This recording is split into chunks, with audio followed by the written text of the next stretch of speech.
Marie, what is the habit that makes it 42% more likely you'll achieve your goals? Okay, so you guys are going to be like, oh my goodness, this is super basic. But as you know, Vishen, common sense isn't always common practice. And this is why we have to go back to the fundamentals sometimes before we can get to those advanced tactics, before we can get more subtle and into more nuanced things. So the habit is this: write down your goals. Studies show, in fact, a study by Dr. Halverson showed that we human beings are literally 42% more likely to achieve our goals if we simply write them down. And this isn't about magic. Well, there is some magic to it, but in a very literal sense, it's about focus. You know, Vishen, one of the things that I did, I had this dream when I was writing the book, which, by the way, I was horrible at writing this book. I was so stressed out. I was putting so much pressure on myself. I wanted so badly to make it as good as it could possibly be. And I was driving myself bonkers.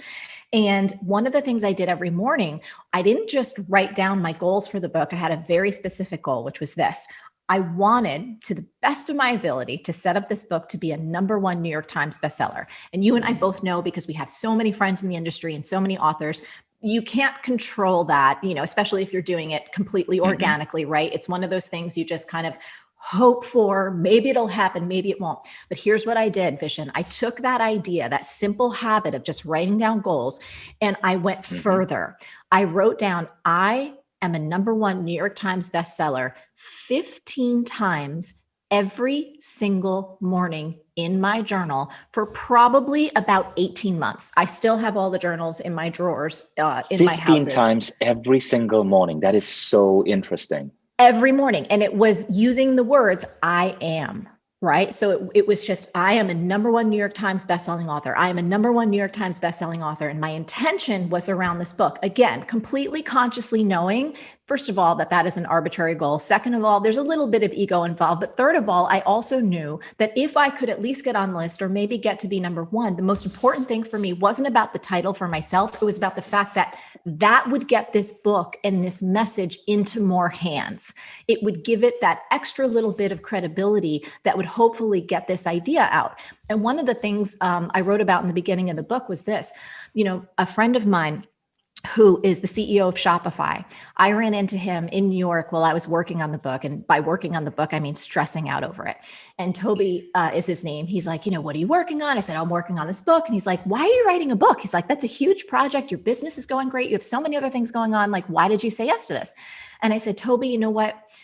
If I were to get hit by a bus tomorrow and I could only leave one thing behind, it would be this idea. If I can do a good enough job explaining this philosophy, this belief, and the profound transformation that it can spark in every human being, then I can be like riding off on the unicorn, my cosmic next adventure, going like, all right, I did it. Peace, bitches. Taking it back to 2010. But that was the feeling I had. So, you know, this idea of writing that down every single morning. And it was like 5 a.m., you know, and sometimes I would be so blurry eyed and I didn't want to do it, but I did it every single morning, 15 times. And when the New York Times list came out the week after we published Vishen, I like broke down in the ugly cry. Like I could not even breathe. I was partially exhausted because we were on tour and I was traveling around and doing just, you know, like a ton of stops or whatever. And partially just so humbled and so emotionally, just like an emotional release. So that's the habit. The habit, it's so simple. Write down your goals. If you want to supercharge it, if you want to take it to that next level and you have a singular goal that you're working on right now that is more important in your heart than anything else, write it down 15 times a day. We all know we have something called the reticular activating system, that part of our brain that helps us sift and sort what's important and what's not. And on the most basic level, writing your top goal down every single day 15 times will give you the focus that you need every morning to not get distracted by shiny objects and to do everything in your power to activate that goal and to help bring it to life. So cool. So cool. So, you know, what you said reminds me of something I read Scott Adams write about. Scott Adams is the creator of Dilbert, right? He wrote about how he was very skeptical about psychics and healers. And one day he met an energy healer who correctly diagnosed a skin rash he had under his armpit that made him a believer. So he started asking her for more advice. And she said, Write down whatever you want 20 times on a piece of paper. So he started writing down like really, things that ordinary engineers, he worked at Bell Labs at that time. I want to make money in the stock market. I want to make money in the stock market. And he said he woke up one day with a dream where he saw the word Chrysler. So he put money in Chrysler. And the stock was going down, down, down, down, down. So he thought it was a stupid thing. He's probably going to lose money. But all of a sudden, that day, there was some new news. Chrysler exploded and he made a ton of money. He said he went on to start applying this to make money in other companies, to get into the Berkeley MBA program, even though his GMAT score was way below the threshold, and eventually to become a syndicated cartoonist. He said the odds of submitting a cartoon to a major newspaper and being selected were less than 1 in 10,000. But he wrote it down. I am a top American syndicated cartoonist, and Dilbert was born. And so there are other people who have said the same thing, and it's worked in mysterious ways for them. So I just want you guys to pay attention to that and take that idea seriously. And Scott Adams, again, you can look him up. I believe the book he wrote about this technique is The Dilbert Future. He created an addendum to that book. It's a comic book, an addendum talking about this technique. And it's really mysterious, but it works. So 2 things about the book that struck me. One is to contrast how I feel about your book, I am frustrated by books that lay everything out as like, cool, you're born, you have this perfect thing, and then you do this perfect thing, and this perfect thing, and this perfect thing, and then you get this amazing result. Yeah. Most books that are sort of businessy or self-helpy or whatever, I think they come at it from that lens, and I'm just like, I'm struggling to relate to this because my stuff does not line up like this. And so, kudos for writing a book that doesn't do that, that comes at it from very, very real, a very real and pragmatic approach. But there's big enough ideas in this book that's why I went and mentioned everything. That's a big idea. It's a big claim. But you did a masterful job of making it tactical and actionable. One thing that I thought was a great takeaway is there is a 42% chance to increase, you have a 42% opportunity to increase your chances of being successful at something. Yes. If you do one particular thing. And I loved the number, and I loved how detailed you got. So share with us about that. Yeah, so there's some great research that was done by Dr. Gail Matthews, who's a professor of psychology at the Dominican University in California, who studied folks from all walks of life, all different ages, from late teens all the way through 70s, and found this simple fact. If we simply write down our goals, we are 42% more likely to reach them. And it's not like 2%. It's not like 2%. No, it's 42%. Yeah. 42 people. I make the argument in the book. It's just like, if anyone were to tell me, hey, whatever you're up to, we're going to increase your chances of success by 42%, I'm in for that all day long. Of course.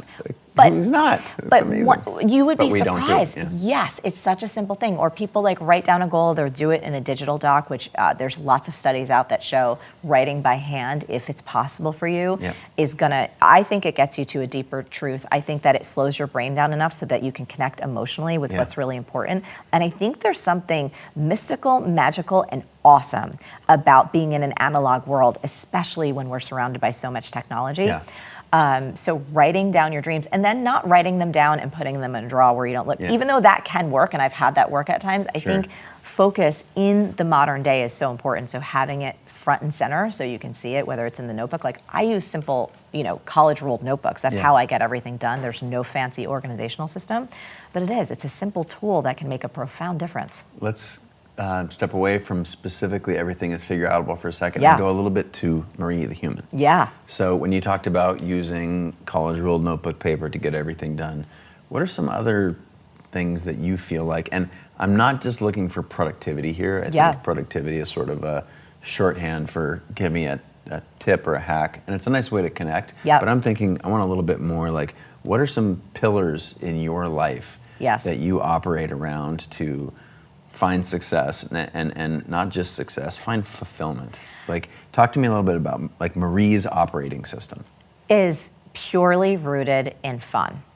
Like, we have a Yui Boom with us at almost all times, and there's always music playing, practically always. Like, if there's not, I'm just like, I love silence and that's cool, but we bring the party. And I'll tell you this, last night we had a tour stop in Chicago. This was one of the best things. Even though this isn't my practice, this is like the root of my life and how things get done. So we called an Uber to bring us home. And this minivan pulls up because we got a crew, right?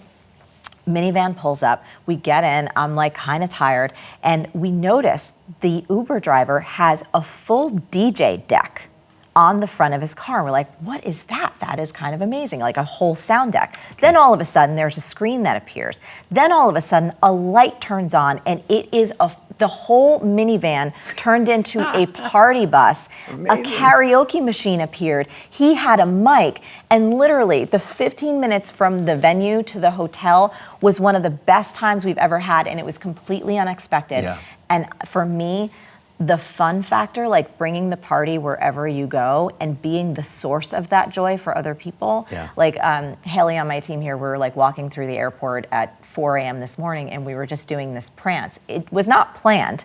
It was just something. And then we walked into the bookstore to actually see the books. I was like, you're so fun. Is that, like, it was this whole thing. So to answer your question, I think for me personally, joy, fun, silliness, play, it's like we're going to be dead in less than 100 years. We're all going to be powder. Even if there's major medical breakthroughs, like some things, do you know what I mean? It's likely we're not going to be around. And I never want to come to the end of my life and think like that I wasted it and that I wasted an opportunity for connection or laughter or joy or fun. And I think it's hugely underrated in our society. Pillar number one, but let's talk about pillar number two, because things get hard. Yeah. And I know they're figureoutable. But things get hard, and it's very easy for us as humans. When we often have to play, the way I think about it is play through our biology. Yeah. Because our biology is busy looking for saber-toothed tigers, right? Something it's like, oh, I didn't get enough likes on my Instagram post, or my boss didn't like the presentation that I made, and our biology sees that as a saber-toothed tiger. Yeah.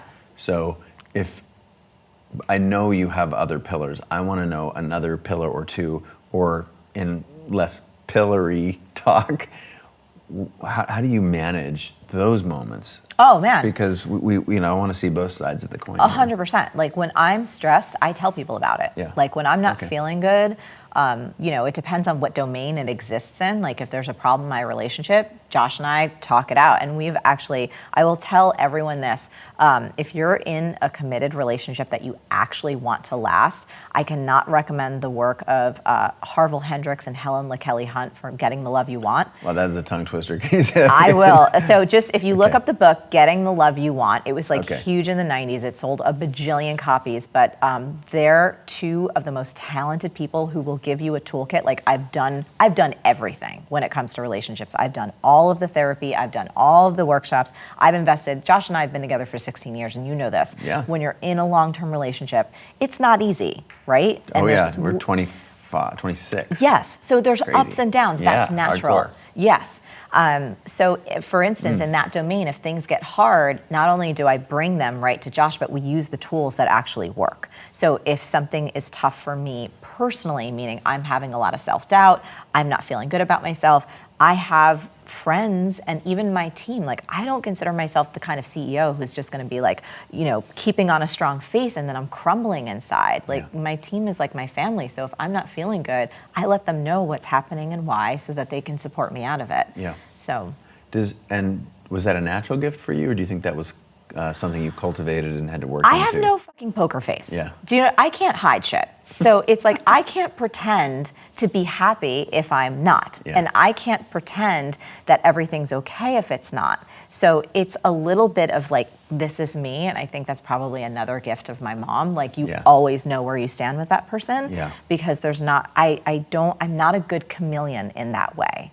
Yeah. In terms of, gaining the skills in a relationship, that took work and that takes total practice. As does everything, right? Completely. And learning how to be a good boss and a good leader and a manager, sure. But in terms of the emotional connection piece, I personally don't have another way to operate because I don't think I could survive. Amazing. We were talking earlier, we met 9 years ago to this month, 9 years ago. And I was living in the West Village, and that's where you live too. And I remember, I think it was that night or around that same period of time, we shared a cab. And your show, Marie TV, was going really well. You know, things were really going great. And I asked you, I said, are you going to do a TV show? Like, is that the next thing, you know, or a book? And you said to me, and I'll always remember it, you were like, you know, I get offers a lot for TV shows, but I really love what I'm creating here. And I love the whole process and the control I have. And, you know, you went on about how much you loved creating Marie TV. And what really struck me is I was like, okay, this isn't a person who just sets the goal that society thinks is the goal, right? Like, it's very easy to be like, I want a TV show, like, or someone offers you a TV show and you go, yes, because in society, having a TV show comes with a certain status.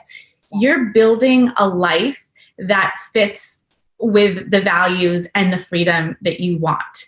And I just love that. And that made me reflect and go, okay, when it comes to my goals, what are the goals that really fit into the lifestyle I want? So for example, now being a mom, so how can I fit this into my life instead of feeling like there are these expectations, like to be successful, it needs to look this way.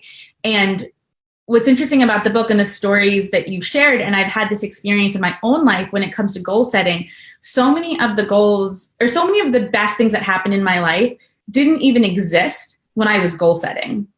So I couldn't have set that goal because it wasn't, you know, it didn't exist yet. So tell me a little bit about that, because when it comes to goal setting, how do we move in that direction, but stay open to something that can be even better? Yeah. So this often comes, I remember someone who actually I was thinking about hiring for our company, this was very recent, said, hey, Marie, I would love to ask you a question. Like, where do you see yourself in 5 years? And I said, very frankly, I have no idea.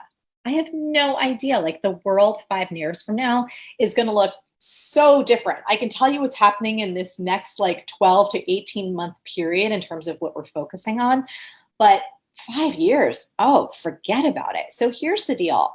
You know, I remember when I first started exploring dance as a potential career, and I was so excited, but I was over the hill in the dance world at 25, which again, a lot of folks who are professional dancers, and I'm talking about recreation, not talking about— Well, I started when they were 5. Yes. Right? And I had never taken a professional dance class ever, and I was already 25, so I felt a little behind the 8 ball. But I remember once I started getting into that world and I started gaining a little traction, it was natural for me to look around and go, okay, well, what are dancer goals? What do dancers do? And they go on auditions to go on tour with artists or do music videos with artists. Like, that's what you do. And I was like, oh, that makes logical sense. And I remember I heard about a music video that Missy Elliott was doing, who's like, I love Missy. And she was doing a music video audition here in New York City. I was terrified, Jessica. I showed up at that audition. I was like, wanted to throw up. It was just so intimidating. And I basically got in the audition room. The choreographer went through like a few counts of 8. I was so in over my head. I could not keep up. It was basically my worst dance nightmare coming true. You know, like, you're going in the different direction, nothing, you're like getting nothing. And everyone else has like this photographic memory. I literally walked out of that room crying. I went down basically down the stairs, walked onto like 8th Avenue in Manhattan, and was so humiliated and felt like such a loser, because I was like, oh my God, I'm too old. I should have never done this. Who am I to think I could make any difference in this industry? But here's what happened about that Missy Elliott fail, to your point. I stepped back and really asked myself what I was loving and enjoying about dance. And the truth was, I had so much fun when I was in a dance fitness environment. Like, when I could teach people not only moves, but then could take them through things that would strengthen their body. The whole class was always about fun and learning. There were people of every age range, every body size, every ability, and we were all there to kind of learn and have fun. And I got honest with myself that I was like, that's the place I actually thrive. I thrive in that environment. So I said, I'm just going to be kind to myself and focus in the area where I find the most joy. And so I kept going there, kept going back to this dance fitness environment. Little later, started doing fitness videos, which I absolutely love, teaching in front of the camera, all this stuff, learning, understanding production. Then like 2 years later, this opportunity came through from Nike first time in the company's history, they had a whole campaign around dancers being athletes, and they were starting this new initiative called the Nike Rockstar Workout, and they were looking for master trainers. Within like a couple of weeks, the company had come to New York City. They auditioned us, and I became one of the world's first ever Nike elite dance athletes. I got to work with this guy, Jamie King, who's choreographed for like Rihanna and Bruno Mars and so many other people.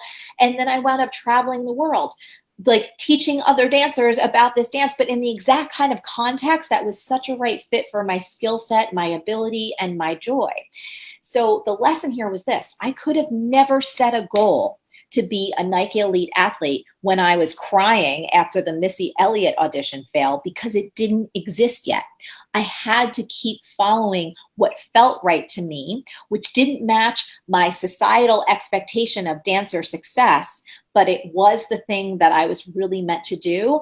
And that led me to one of the best experiences of my life, which all of that experience in leadership and teaching and traveling has made a huge impact on what I do today.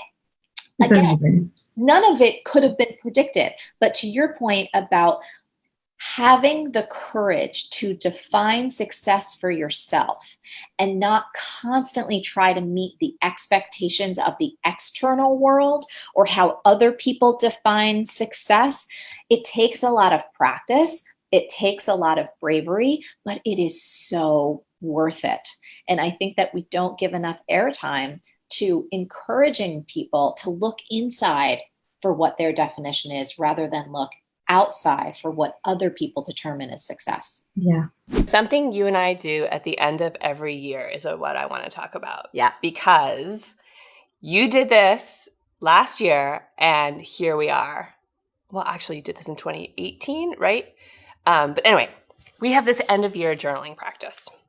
And we basically get both of our journals out. We get all of our gel pens, very colored and sparkly, super colorful, super sparkly. And we go to town we look back to spring forward. And then we also write down like what our goals are, what our dreams are, what do we want the next year to look like? And then we share that. Yeah.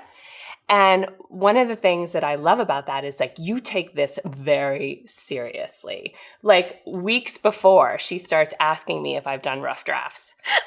Like for real. She's like, we're meeting at 2:00 on that Saturday to go through this. Y'all, you think it'd be real fun to be friends with me? Sometimes it's not. Like people think, oh, it'd be so fun. No, I'm a pain in the ass. I'm just, but a good pain in the ass. So anyway, I remember when you wrote down this book. Yes. And what I love about this and why I wanted to talk about it is you don't just write down a goal. And this is something that you talk about in Everything is Figureoutable.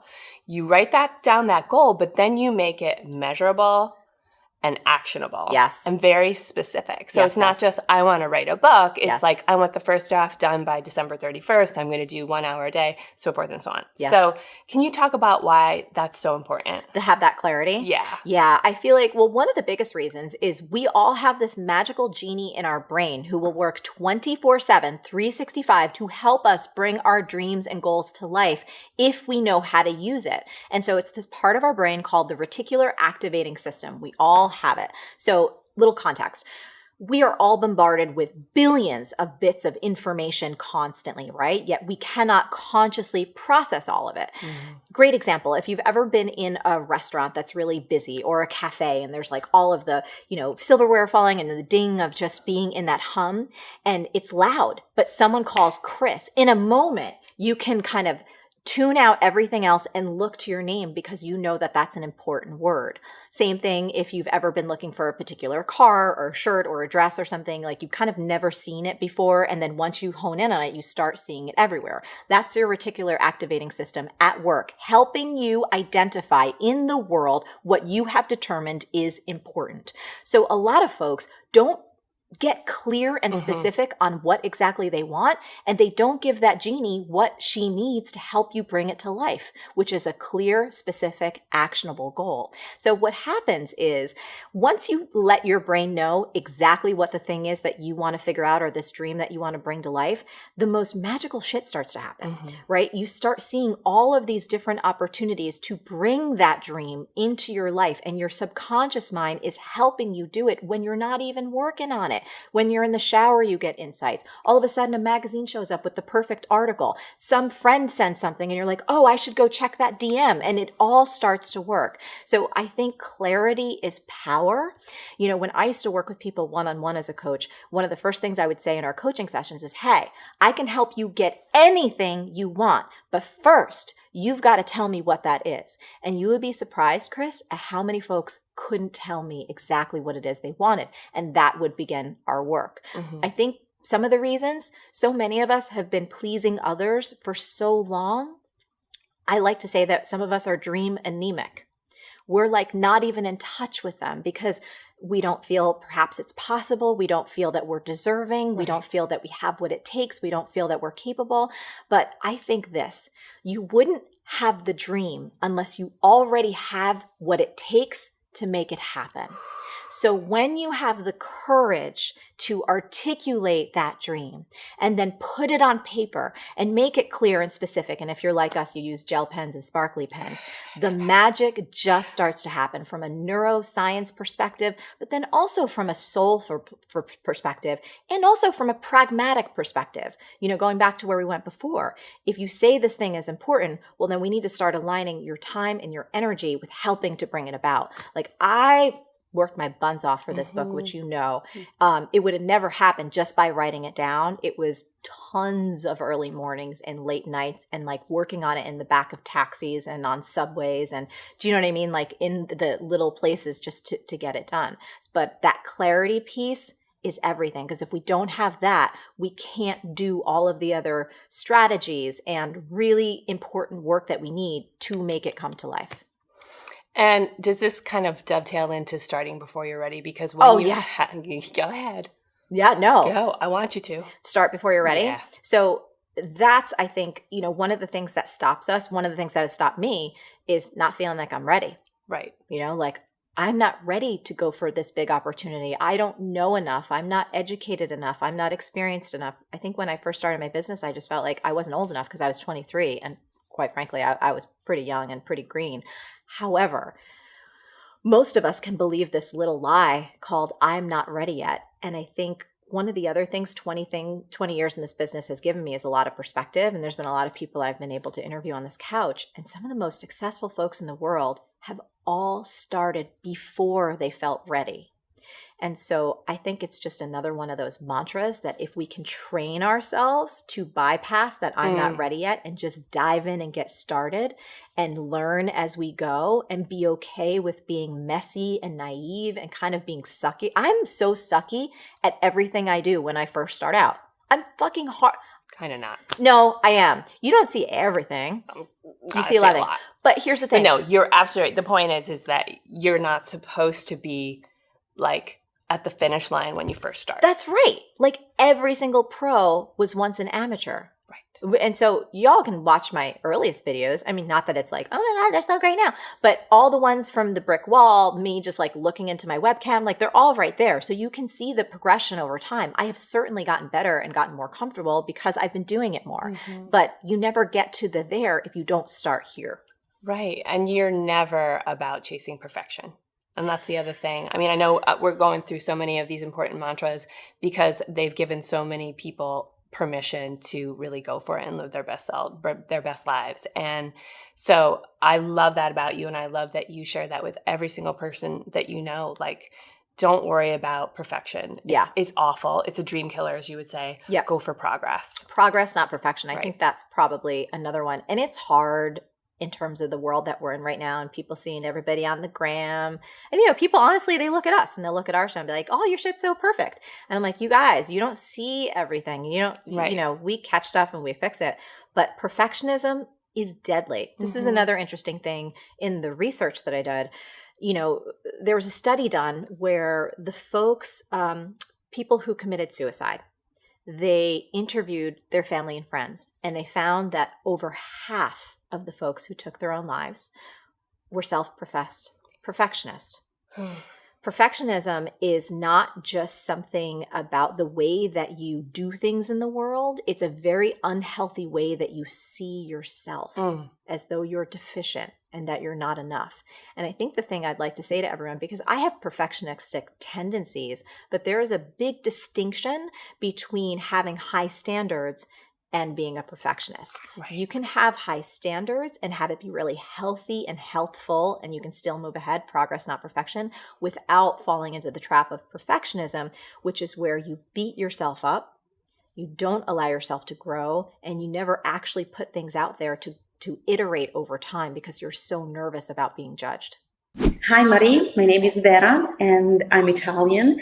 I'm the co-owner and COO of a technology company. I am also a creative person. I have the dream of writing regularly, maybe one day writing a book, specifically something that would inspire younger women to embrace a technology path in their careers, regardless of the background and their knowledge. Recently, I feel like I lost my creative vibe. I don't write anymore. I try to be as open as possible in my readings, etc. But I'm so focused on my daily job that I have nothing left for the rest of my passions. How can I make it happen? How can I help all my interests coexist? Thank you. Oh, Vera, this question is awesome. You have it. Thousands of other people have it. And the solution is actually quite simple. What you need to do is to put your primary passion or your primary project first. You've got this big job as CEO, right? I'm sure there's tons of demands on your time. There's other people wanting you to do things and asking you for things. And as you've discovered, if you leave your creative writing or anything that's a passion project until the end of the day, chances are you're never going to get to it, right? You've used all that beautiful cognitive fuel in the morning. You're kind of spent. And what you need to do is just rest and recover at night. I have a quick story about this. Just a few weeks ago, I was in this same position. Josh and I were together. It was early in the morning. We were having our coffee and he said, "Hey, Marie, we need to go do some yard work. Can we just get that done? Like as soon as we're done, we'll get dressed and we'll go make it happen." And I'm like, "Honey, I love you, but no, I had a primary project. It was actually a new class that I just created called The 3 Productivity Mistakes You Can't Afford to Make, especially if you're already overwhelmed and overstretched," which Vera, you should take this class. I'll tell you more about it in a minute. But my point to him was, I love you, honey, and there's all these things that we all have to do. But if I don't put my primary project first, it ain't gonna get done because this brain of mine is gonna get taxed. And at the end of the day, I'm just gonna be too tired to do it. I know this sounds so simple, but here's a few pointers. You don't need 2, 3, or even 4 hours to put your creative writing first. Even if you started off with 15 or 20 minutes and you did that first thing, I promise you, when you do it consistently, you're going to build this momentum and it's going to be insanely amazing how much further you're going to get faster. And you'll still have the energy for your CEO job and all the other things you have to do, but you put your primary passion first. And look, this doesn't just work for me, right? I've got a little story for you from one of our Time Genius students that I really think is up your alley. So here's Dominica's story. She was actually able to finish her novel in 2 weeks with just tiny tweaks in her schedule. Here's what she says. Before Time Genius, one of my biggest stressors was not writing. I'm a successful fiction author, but I would stress about my work all day and end up doing lots of meaningless tasks as I procrastinated. I was down on myself by the end of the day because I didn't want to write, and I would wake up with such guilt about not writing the day before and missing my personal deadlines, and the cycle would begin again. Time Genius helped give me clarity that writing is what I need to prioritize first every day. I've implemented a morning routine, a social media lockdown during focus blocks, and a pared down success plan each day. And I finished my novel on time. I wrote it in 2 weeks and I did it with joy. I also signed up for singing lessons because now I have the time to do them. I have a peace inside of me that I didn't have before. It's very difficult to even describe, honestly. My mind is still being blown with how quickly it's all changing for me. It's like whiplash, but in a good way. Time Genius is life changing. So Vera, I wanted to read that to you because that's from a fellow writer, and that's someone who makes a living as an author. So if she got tripped up with procrastination, if she was having trouble finding her time to make it happen, it's understandable that you would too. But you can see how powerful it was when she trained herself to put her writing first. Bottom line, Vera, is you have to put your primary passion first. And if you want my help with learning exactly how to do that and still have the time and space for all of your other passions, I do hope you're going to join us for Time Genius. You can go check out the program at jointimegenius.com. Are you ready to create your own success story? If so, I've got a free coaching tool for you. It's called How to Get Anything You Want. It's an awesome audio. It'll give you 3 simple steps to create your dreams on your terms. All you need to do to get it is go to marieforleo.com/subscribe. That's marieforleo.com/subscribe. See you there. Well, one of the first places I think most people think of when they want to get their financial life together is let's go to the numbers. Let's break out the checkbook. Let's get the spreadsheet open. Let's start adding things up.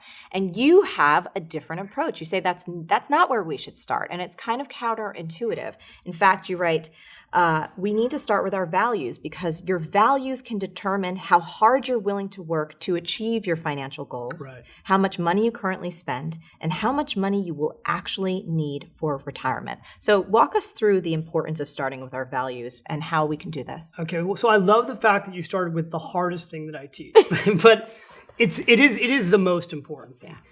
Because when your values are clear, your financial decisions become easy. And the biggest thing that holds us back, we all know what we should do. I mean, most of what I'll talk about today, people know they should do it. Everybody knows they should save more money and they should pay down their debt. All these things that we know we should do. We should have a will. We should have life insurance. We shoot ourselves to death. We don't do what we know we should do. And that's because there's a disconnect. So the way you break through the disconnect is by being clear on your values. So this is hard to explain like with sound bites, but I'll give you an example from like being on when I teach this stuff on stage or with my clients one-on-one. You had a friend of ours here, Tony Robbins was here recently. He did his new book, and Tony and I and Donald Trump did this tour together for a while where we toured all over North America, the US and Canada. This was before the recession. And we would have these huge venues, between 15 to 30,000 people. I mean, unbelievable. It was so much fun. And I would come out on stage, and the first question, everybody's fired up, right? You got 30,000 people in a room, and I'd come out, and I'd say, I have a question for you. And my first question is, do you want to be rich? And, everybody's all fired up, right? So they're like, yeah, I want to be rich. I'm like, turn to your neighbor, tell them how rich you want to be. I want to be rich. Everybody's all excited, right? And then I let the room get quiet, which if it's a big room, that's pretty, I just stand on stage and let the room quiet down. And I'd say, really? You want to be rich? Why? And everybody started looking at me like, why do you want to be rich? Some of you, by the way, you said you wanted to be rich. Some of you just want to be financially secure, right? Like some of you are here to just be secure. By the way, some of you are here to just get back to even. You're like, I just don't want to be in debt anymore. So I said, but my question is why? Now, the way we're programmed and the way we're marketed to, your brain starts, you ask a question, your brain starts looking for an answer. People then think that their answer is supposed to be a goal. It's supposed to be a numerical money goal. Like, well, I want $1 million, or I want a bigger home, or I want a bigger car. And goals are really important, but they're not where you start. Because what happens is people get all motivated and excited about a goal, but then the real world hits them. And as soon as it gets hard, they get off track.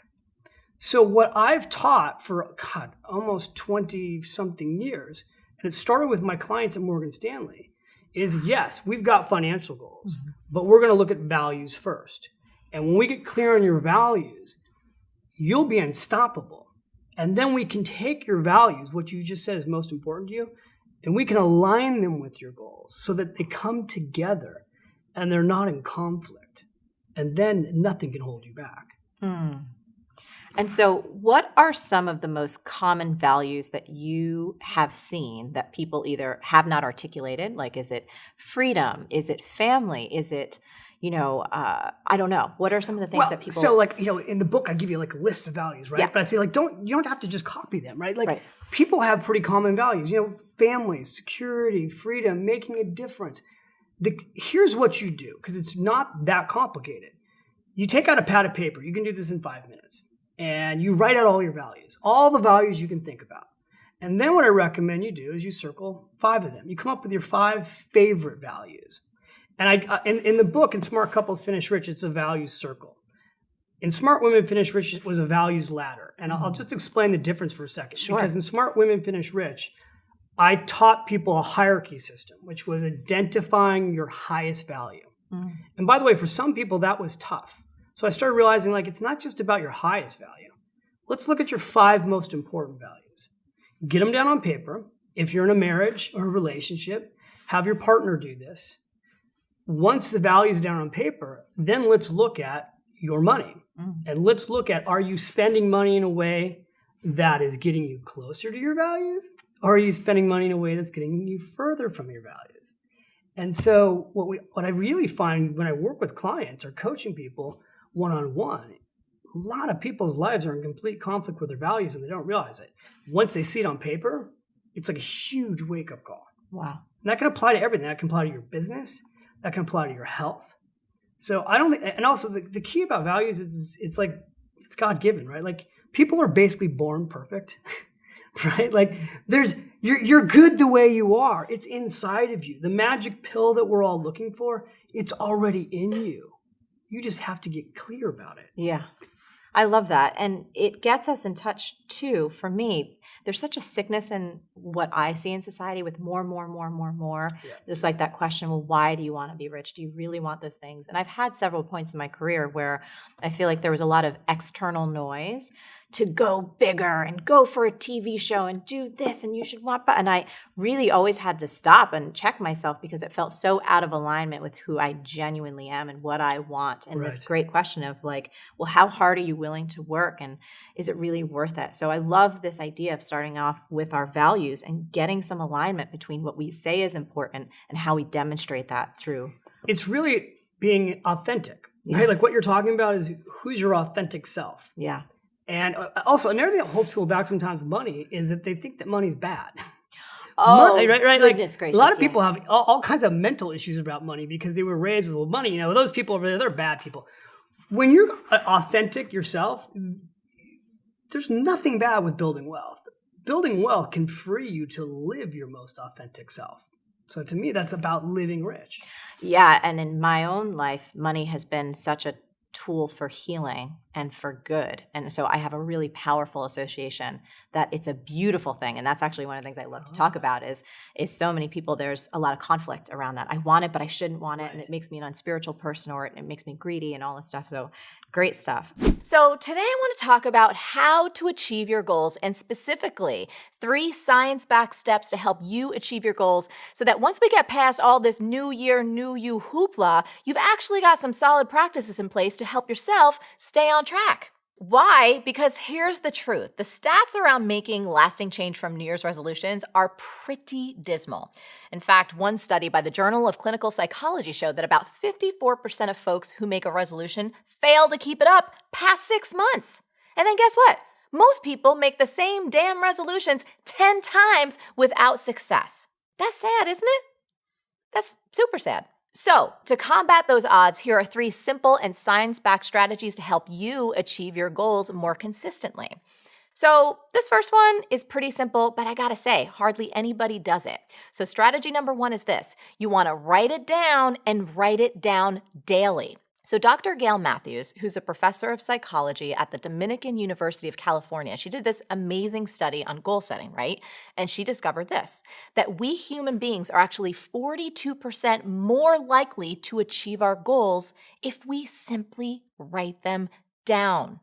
Look, I know y'all. I know this sounds basic, but people still don't have their top goals written down, and I gotta tell you, they certainly don't look at them every day. So here's what I do. This is my own personal practice. Whatever my top goals are for the moment, I actually write each one of them down. I do this every day, and I write them down at least 15 times. This is exactly what I did when it came to my book, Everything is Figureoutable. I literally wrote, I am a #1 New York Times bestseller 15 times a day, every single day for 18 months. Now, you can say what you want about that, whether it's voodoo. I think it's all about focus. So if you think I'm nuts, I'm fine with that. Most people do. But once I did this every single day, it helped me keep my top focus top of mind, right? So you can do this too. And if you're truly serious about achieving your goals this year, please make sure that you actually write them down. And I would encourage you to write them down daily. So strategy number 2 is this. You want to schedule the time and the place that you're going to take action and have a backup plan. So check this out, y'all. Dr. Heidi Grant Halverson, who's a social psychologist who actually studies goal setting and motivation, found this. Deciding in advance where and when you're going to take specific actions to reach your goal can actually double or triple your chances for success. Did you hear that? You can double or triple your chances for success in achieving your goals. I don't know about you, but I like those odds, don't you? Now, one of the things I've shared with my B-Schoolers for years is this. If it's not scheduled, it's not real. So I need you to make sure that you schedule time in your calendar to take action towards your goals and also include where you're going to do it. So for example, let's say it's a workout, right? Schedule the time you're actually going to work out, plus put in the place. Are you going to do it at the gym? You're going to do it in your living room? You're going to do it in your local park? Doesn't matter. Just put it down. And if you really want to dial up your chances for success, do this. Make a contingency plan too. What does that mean? It means you actually think ahead and you plan for problems or setbacks that you already know could throw you off track, and then you solve for them in advance. And finally, strategy number 3 is this. Send updates to a friend. So check this one out. The American Society of Training and Development did this study, right? And they found that you actually have a 65% chance of completing a goal if you commit to someone. And then check this out. If you actually have a specific accountability appointment with another person, this can actually increase your chances of success by up to 95%. You guys, 95 freaking percent. I think that's amazing. That is like real good. And look, you don't have to make this complicated, right? For example, you can actually just set a standing date with your friend that every Thursday, y'all are going to send each other an email or a text with a status update by, 5 p.m., something like that. Boom, done. You just jacked up your odds of success by 95%. And with that, you've now got 3 science-backed strategies to help you achieve your goals in the new year and beyond. And if you want even more help bringing your dreams to life, can you do me a favor? Can you just get this book? It's called Everything is Figureoutable. And don't just read the book, y'all. Do the book. I promise you on my life that if you actually do the work in this book, it will change your life, guaranteed. Happy New Year! Or if it's not January, happy whenever you're watching this, because today I'm going to teach you a simple 2-step process that is perfect to help you start the year off strong and or perfect to do anytime you have so many things on your plate that you feel like your beautiful head is going to explode. Now, I call this 2-step process the purge and prune. Now, I know that kind of sounds like either the most horrible fad diet in the world or an equally horrible old-timey pub. We serve 2 things here. Purge and prune. We're all out of prune. More prune here. Seriously though, it is simple and it works. So I want you to grab a pen, get a notebook, and let's get cracking, because step number 1 is called the purge. Now you might be asking yourself, what do I mean by this? I mean, get all of those incredible dreams and goals and to-dos out of your noggin and down onto the page. I want you to write down all the things that you want to accomplish, that you want to achieve, or the things that you want to experience over the next 12 months. Now, I know this may sound a little basic, but you would be surprised at how many people don't do this on a regular basis. And then they wind up complaining about feeling completely overwhelmed, so much so that they want to go into the corner and do the ugly cry. Now, when I do this kind of brain dump, I like to think about it in 3 spheres. The first sphere is yourself, meaning what are some of the specific things that you want to accomplish this year in terms of, let's say, your health and fitness, or your self-care, or your finances, or things like your mindset, Or maybe it's something that you want to learn or practice, or any creative projects, or giving back. Or maybe it's something about your home or where you live. I don't care, whatever it is, all I want you to do is think about how you want to grow yourself this year and write it down. Now, the second sphere is your relationships. So think about the most important people in your life. Who are they? Is it your spouse, or maybe a significant other? Maybe if you have kids or parents or grandparents or nieces or nephews, or maybe it's your friends. Do you want to plan some fun visits or vacations or adventures with people that you love? What are some improvements that you want to make in your relationships that are going to require some time and some focus? Think about all that and write those down too. And then the third sphere is your business or career. So, what are some of the major projects or goals that you want to work on this year in terms of your professional life? Maybe you want to launch a new product, or maybe you want to expand your team. I don't know, maybe you want to brush up on your resume, or ask for a raise, or write a book, or just do more networking. Once again, think about all of this, write it down. One thing that's important, do not edit yourself and don't censor yourself. Don't stop and think, I don't know how I'm going to get this one done. All I want you to do is get everything out of your head and onto the page. You know, I do this exercise often, and I have to tell you, it feels so good. You're going to get a massive surge in energy once you do this, and then you're going to be ready for step number 2. And step number 2 is the prune. Now, what do I mean by this? Anyone who's a gardener, you know, the secret to keeping some of your plants really healthy and strong is sometimes you got to prune them, meaning you got to go in, you take your big old loppers and you just cut those branches back. And sometimes you do it severely. And I know that might sound a little bit scary. I mean, why would you want to lose all these nice, healthy branches on your plant? Well, because when you do, all of the plant's energy gets uber focused, and the plant grows back a lot healthier, a lot stronger, and more robust than it was before. The same thing's going to happen to you once you start going in and pruning back your list of what you want to work on over the next 12 months. Now, you might be saying, Marie, no, I do not want to lose anything off my list. I like all of my projects. I still want to do that and that and that. Don't make me lop it off, girl. Look, I understand. But here's the thing. Most ambitious, driven people take on way too much, and I bet you do this all the time.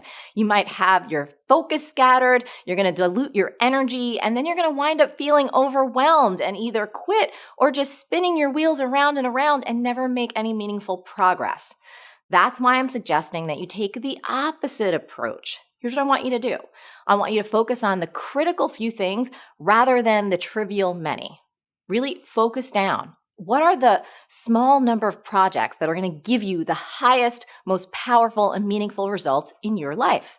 So now, my friend, it is time for you to prune. I want you to take a look at your list and ask yourself, what do you really want your life to be about this year? How do you want to spend your time over these next 12 months? Who do you want to become?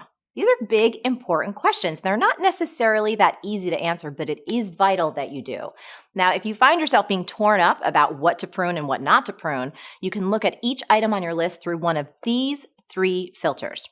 So filter number 1 is ask yourself, what is the payoff for making this project happen? So what's the impact for reaching this goal? And how is that going to impact your life mentally, emotionally, spiritually, physically, or financially?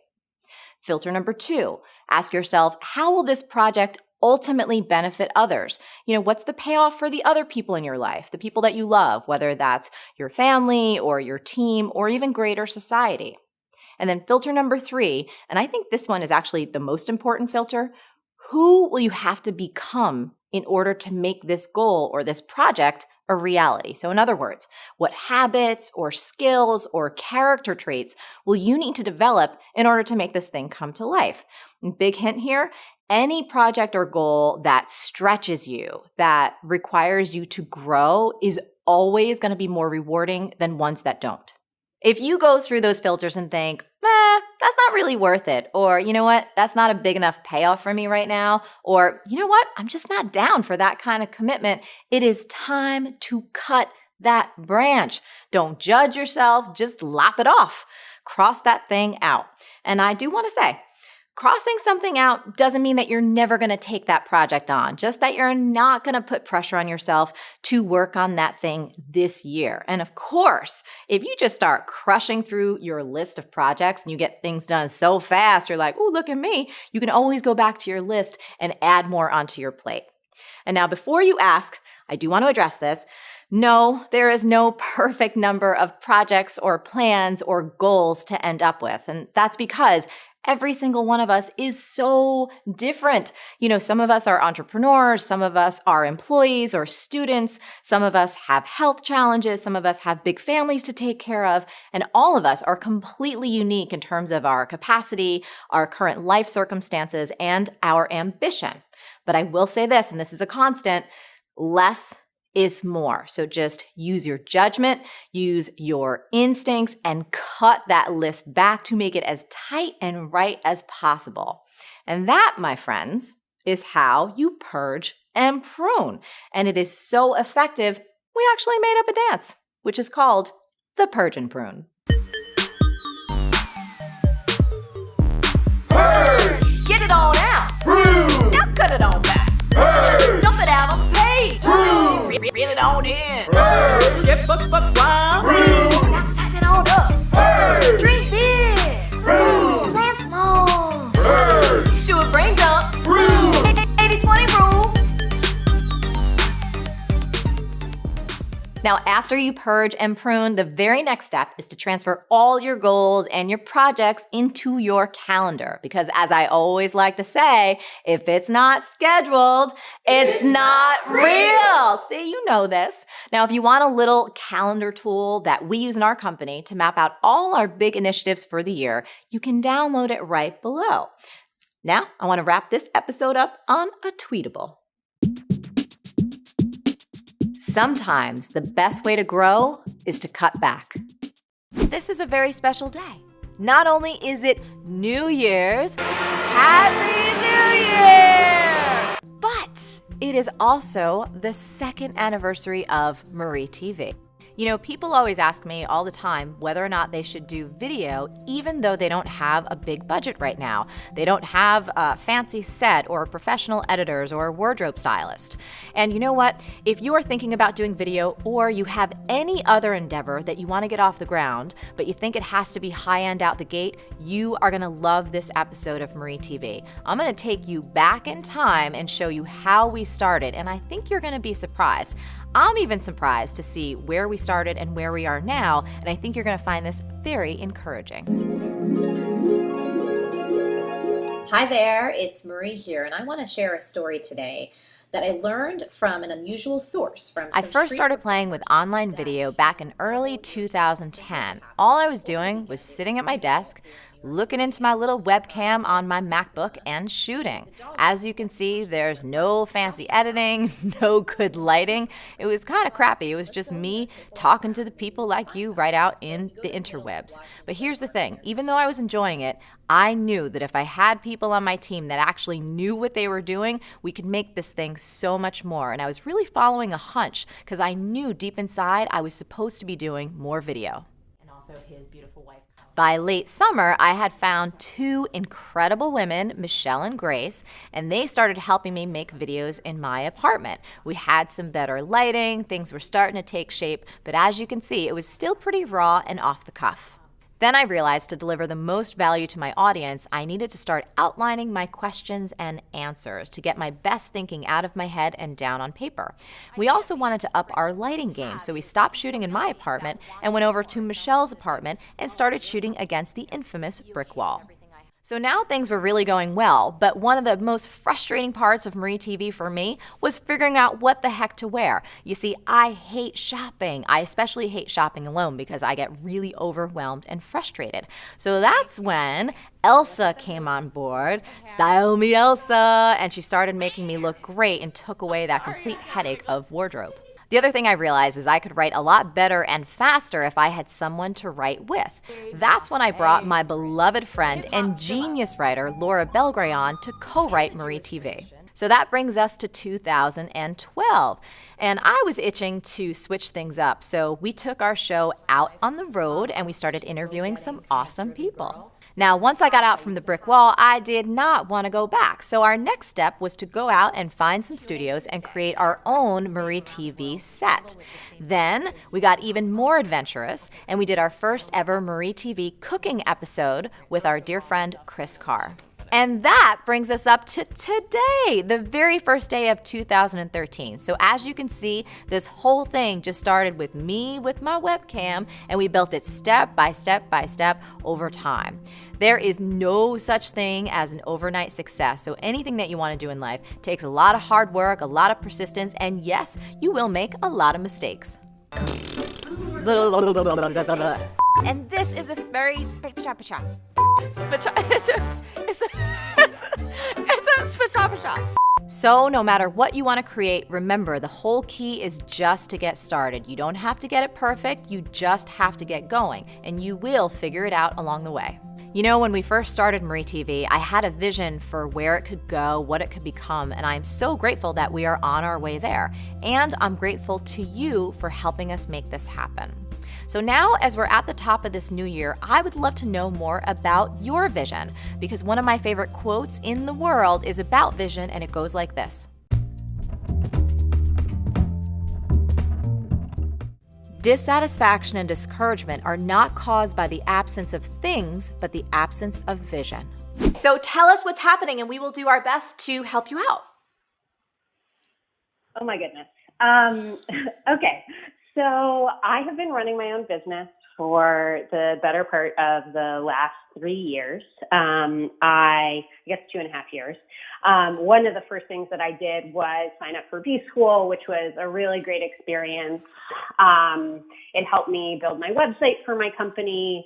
I also, in my accountability partner, found someone who encouraged me to write a book about my business method, which is called Purpose Power, How Mission-Driven Leaders Engage for Change.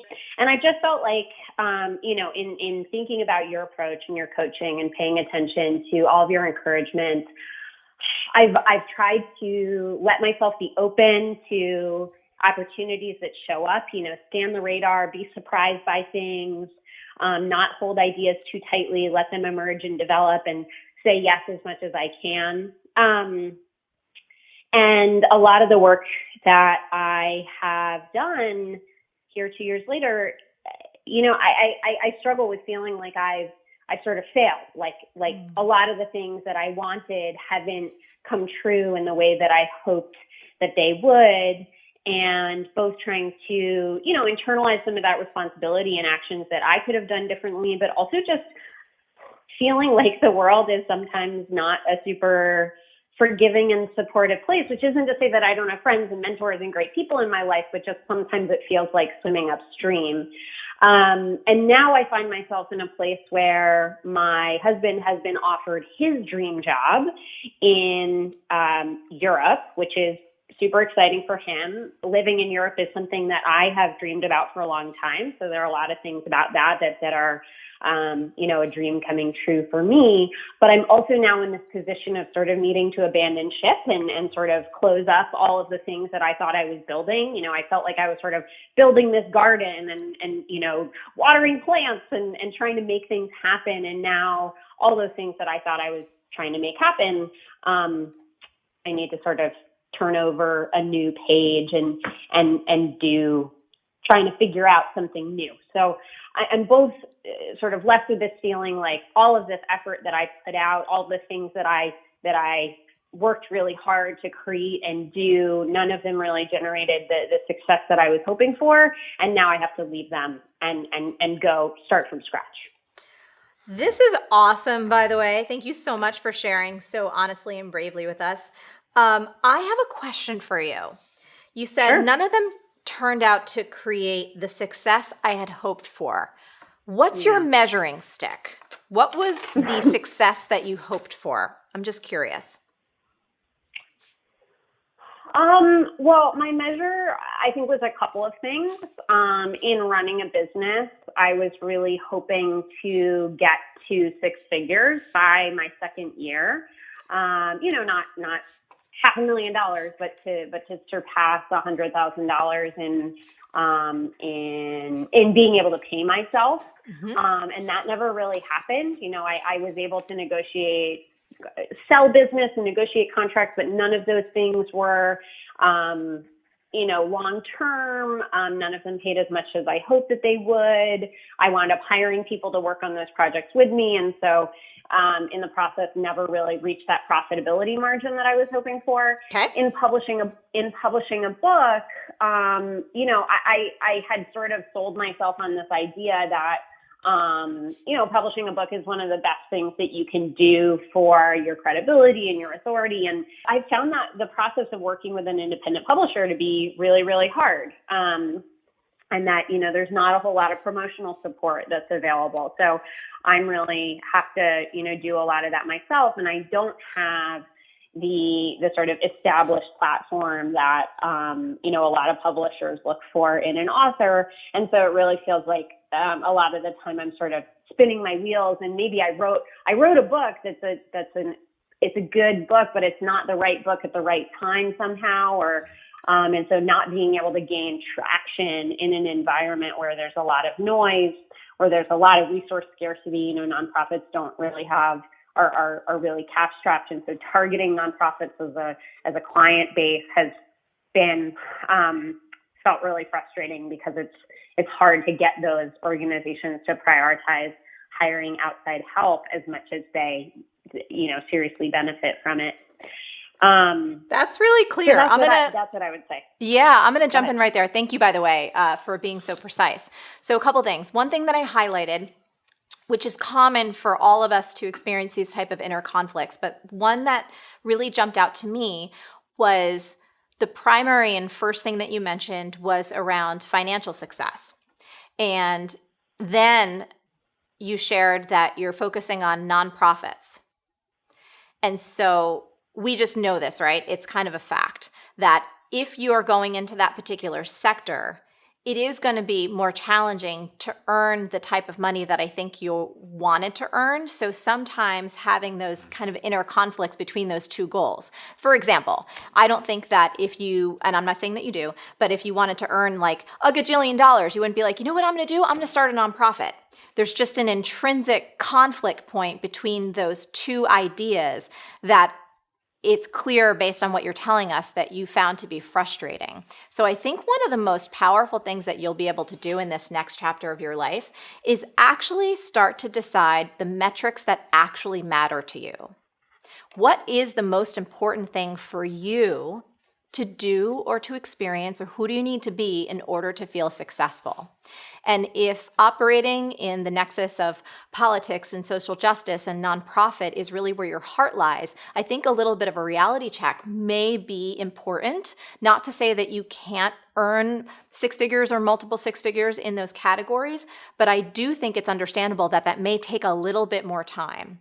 It's almost like this, my love. You're in the middle of a movie. It's like if you were watching a movie and you went to the theater and you sat down and you're eating your popcorn, and let's say the movie was 2 hours long. And about 45 minutes in, all hell breaks loose, right? There's a ton of conflict and things are really disappointing and the main characters seem to be hitting a wall. If you walked out of the movie at that point, you might be like, well, those characters were failures. They never reached their goals. They were starting to do some things, but they had this conflict point, and then I left the theater because you know what? It just all didn't work out. So for you, in many ways, to hear that you've been at this for a few years, by the way, I commend you for that. But in my experience over a few decades, it takes much more than a few years for any business to get really successful. So that's one thing I want to share. But more importantly, I think it's crucial as you enter this next phase, this next chapter of your adventure, to really get clear on what is most important to you. What are those metrics that matter? If financial freedom, if the kind of profitability of a business is the most important thing that lights you up. And by the way, there's no shame in that. I don't want anyone listening or you to feel guilty about like, I want to make a lot of money. It was actually a goal that I had for myself. I didn't want to make it at the expense of people. I never would or did do anything that violated my own morals or values or did anything out of integrity. It was always about doing good and making great money, right? But I think that you need to get clear on your priorities and clear on your metrics for success so that you have a measuring stick by which you can evaluate your own goals and your progress and what you're working on so that you feel good about them. And if money is one of your top things, I would encourage you to relook at whether or not being active in the non-profit sector or wanting to go in on like grassroots political campaigns is actually the place that you want to devote your time and energy. Yeah, I definitely appreciate the question around, getting clear on the metrics that are important to me. I will say I didn't pursue this thinking that I would make a lot of money. Yep. I haven't been able to make enough money for it to be sustainable. Yep. So, it's not, and I've been fortunate to have a partner who's been able to support me. So I don't have to, take or sell business just to make rent month to month. Yep. But it's really been like that, not like I have dreams of, making tons of money, but that the viability of just like the basic viability of it isn't there. Yeah. And so this might be good news though. You're like, okay, I went down this path, and rather than taking it as something that you actually failed, there's a bunch of things that you did and accomplished, and now you can build off of them. Like you wrote a book. That's amazing. Okay. For anyone publishing a book, I'll tell you, I have friends, people that have platforms that are established in their platforms, and they still have trouble getting people to read their book. It's an enormous amount of work. Anything that you do in the era that we're in right now, where there's so many different places that people can look and put their attention, whether it's social media or online blogs or television or podcasts, right? So there's always going to be that battle for how do you get people to care and pay attention. That's intrinsic for all of us. But what I'm most interested in is you not looking at everything that you've accomplished as a failure, but just as a starting point and a launching point for what's next. And can you extract lessons that are valuable, that will help you grow into this next chapter? Because I guarantee, yes, okay, good. There you were like, yes. That's where we kind of heard some life, because rather than looking at this or feeling, and I'm not saying that this is your viewpoint on everything, but feeling defeated or feeling like, wow, the world is a really unfriendly place and no one's supporting me and everything's an uphill battle. It's like, you know what? The world is really challenging. And in order for me to create a business and life I love, I'm going to have to get in there and be willing to be challenged. And I'm going to have to grow as a human and keep seeing things from this perspective of like, wow, this is really difficult. And you know what? That means I need to get stronger. This is really challenging. That means I need to up my skill set. Wow, what do I want to pay attention to? What is important to me? Understanding this landscape, I only have 24 hours in a day. What is the most important thing to me for me to achieve? Is it a certain amount of money in the bank account, or is it something else? And you're the only one that can answer those questions. And I think part of what's challenging about our world right now is that not enough of us are taking the time to define those metrics that matter. And therefore, we're just like a ping pong ball being bounced around. And we don't have any kind of chart for our own course, something for us to set sail on so that we know that we're on track for us. Not success defined by society, success defined by who we are and who we want to be. Yeah, I think I started a business for the wrong reasons in some ways, and just in a weird way, watching Avengers Endgame recently, where Thor at the end is like, I'm not going to be who I'm supposed to be, who people think I'm supposed to be. I'm going to be who I am. In a weird way, that really resonated with me, because I think I allowed myself to believe that I needed the authority that came with running a particular business in a particular way in order to do the things that I dream about. Yes. And that I can maybe let myself off the hook from that to say instead, how can I qualify myself, not qualify in terms of credentials, but qualify in terms of, being suspicious of my own qualifications, less, and think more about just getting directly to the heart of what I want to do and the change that I want to create in the world. Start there. The change you want to create in the world, that's the most powerful position to build your dreams off of and to decide what kind of work that you want to do and where is going to be the best place for you to devote your time, your energy, and your talents. Right? Yes. Good. I often, when I describe those dreams to people, they're like, wow, that's huge and ambitious and probably won't be achieved in your lifetime. So I feel like part of my challenge is also like finding what is the slice of the dream that you tackle first in order to build towards the bigger dream. Well, I think most of our dreams won't be accomplished in this lifetime. That means that we're playing a really big game, and that's awesome. My bet for you is to go back to where we started, is to decide what are those metrics that really matter to you, right? How do you define success for yourself? And then don't overthink this. Just get in and start doing the work. I love that you've identified that you started a business for the wrong reasons. That's awesome. If I were you, I'd also take some time to journal about what have these past couple years taught me? What are the lessons that I can extract for myself so that as I move forward, I am not making the same mistakes again and again, but can actually use these experiences to fuel my growth. Yeah. Cool? Yeah, great. Awesome. Thank you. Well, we're excited for you. And I'm actually really excited. I just want to highlight again too, you're like, well, my husband got this dream job in Europe but I actually really wanted to live in Europe too. It's like, girl, you need to start focusing on what's working rather than putting so much attention and energy on what doesn't. Oh my goodness, you made it all the way to the end. Good on you. But let's not stop here. Keep the momentum going. You're going to love this next episode. Click it, watch it now, and I'll catch you there. We human beings are actually 42% more likely to achieve our goals if we simply write them down.